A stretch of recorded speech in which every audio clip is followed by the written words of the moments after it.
এক ছিল কাক আর ছিল এক রাজহাঁস।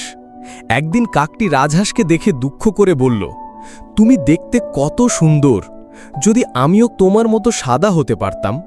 আমার গায়ের রং তো কালো, তাই দেখতে একদমই ভালো লাগে না। কাকটি ভাবতে লাগল, হয়তো রাজহাঁস জলে থাকে বলেই তার গায়ের সব ময়লা ধুয়ে গিয়ে সে এত ফর্সা হয়েছে। এই ভেবে কাকও জলে নামল।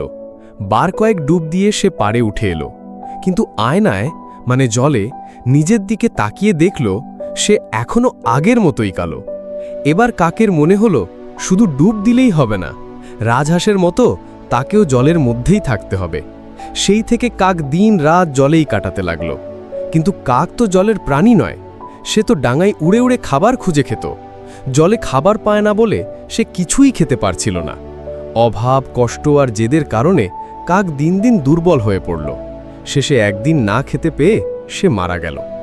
গল্পের উপদেশ: জন্মগত প্রকৃতির বিরুদ্ধে না যাওয়াই উচিত। ভালো লাগলে একটা লাইক দিন, আর নতুন গল্প পেতে চ্যানেলটা সাবস্ক্রাইব করে রাখুন।